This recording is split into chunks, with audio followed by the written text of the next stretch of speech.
Bonjour, la séquence de ce jour est consacrée à la définition du concept de développement durable.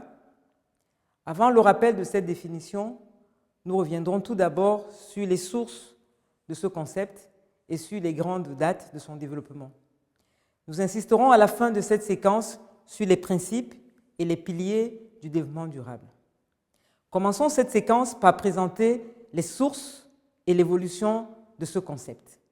Il est admis que l'expression « Sustainable Development » est employée pour la première fois dans le sens qui lui est donné aujourd'hui, en 1980, par les Nations Unies, dans un rapport de l'Union internationale pour la conservation de la nature intitulé « Stratégie mondiale de la conservation ». Toutefois, d'autres références importantes qui apparaissent sur votre écran, la liste n'étant pas exhaustive et que vous connaissez sans doute déjà, s'inscrivent dans cette perspective et s'interroge sur la soutenabilité de l'environnement au regard de la destruction des espèces. Les Nations Unies se saisissent également du concept de développement durable en organisant plusieurs événements internationaux. Nous ne nous attarderons que sur quelques événements majeurs en matière de développement durable. Ainsi, la conférence de Stockholm de 1972 sur l'environnement humain reste la référence. Elle initie le concept de l'éco-développement et crée le Programme des Nations Unies pour l'environnement. C'est cependant le rapport « Notre avenir à tous » de la Commission mondiale sur l'environnement et le développement qui consacre le thème de « Sustainable Development », traduit en français par « développement soutenable », puis « développement viable » et « développement durable ». En 1992 à Rio, la Conférence internationale sur l'environnement et le développement conforte la notion de développement durable. En 2002, le sommet mondial du développement durable de Johannesburg marque un tournant important pour la promotion du développement durable. Il insiste sur la prise en compte de la composante culturelle du développement durable et de l'éducation. Les objectifs du développement durable constituent un élément majeur de la Conférence des Nations Unies sur le développement durable de 2012, encore appelée Rio+20. D'autres conférences et sommets internationaux marquent également les grandes étapes de la construction du concept de développement durable. Intéressons-nous maintenant à la définition du développement durable. Il faut d'emblée rappeler que ce thème connaît une pluralité de définitions. Toutefois, c'est la formule du rapport Brundtland, publié en 1987, et universellement acceptée, qui définit le développement durable comme un développement qui permet de satisfaire les besoins du présent sans compromettre les capacités des générations futures de répondre aux leurs. Cette définition mérite quelques explications. Faisons le point ensemble. Nous constatons d'emblée qu'elle met un accent sur le concept de besoin et plus particulièrement les besoins essentiels des plus démunis, à qui il convient d'accorder la plus grande priorité. Elle fixe également le cadre de référence du développement durable en proposant, par exemple, de se préoccuper des besoins fondamentaux en réduisant la précarité par la création des conditions qui favorisent le mieux-être du plus grand nombre, notamment par une utilisation rationnelle des ressources naturelles.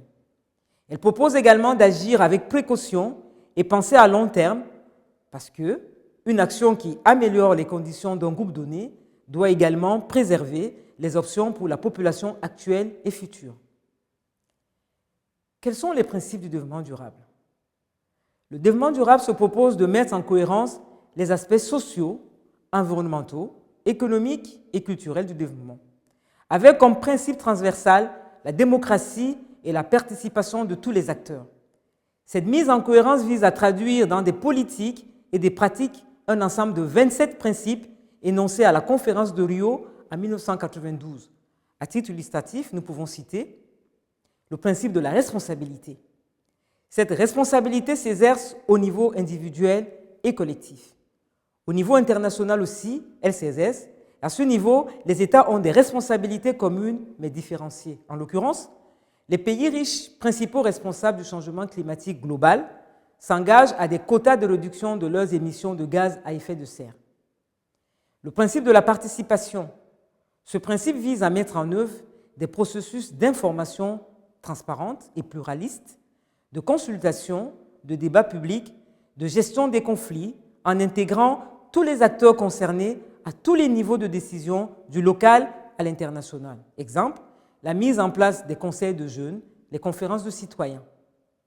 Le principe de subsidiarité. La prise de décision et la responsabilité doivent revenir à l'échelon administratif ou politique le plus bas, en mesure d'agir efficacement.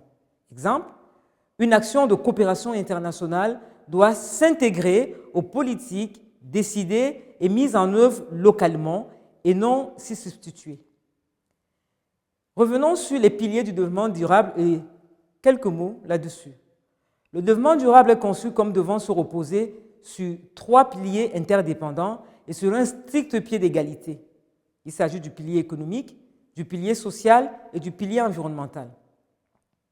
À ces 3 piliers s'ajoute désormais le pilier culturel, parce que toute action sur un des piliers a des conséquences sur les autres. Il faut noter concernant le pilier économique que le développement durable n'exclut pas la poursuite de la croissance pour répondre aux besoins des générations présentes et futures, mais promeut une gestion saine et durable sans préjudice pour l'environnement et le social. Il faut également relever que le pilier social est basé sur le principe d'équité et non d'égalité. Il s'agit de satisfaire les besoins essentiels de l'humanité en logement, alimentation, santé et éducation, en réduisant les inégalités entre les individus dans le respect de leur culture. S'agissant du pilier environnemental, le développement durable vise la limitation de l'impact des activités humaines sur l'environnement naturel, mais aussi urbain.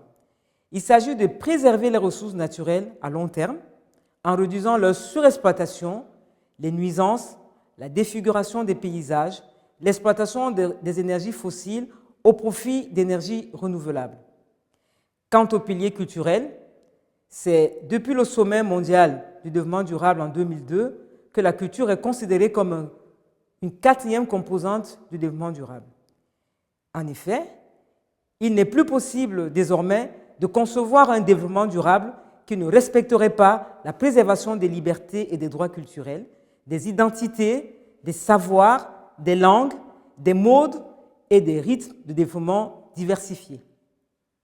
D'où cette définition de la francophonie du développement durable comme une démarche qui vise l'amélioration continue de la qualité de vie des citoyens par la prise en compte du caractère indissociable des dimensions environnementales, sociales, économiques et culturelles du développement dans une perspective d'équité intra- et intergénérationnelle.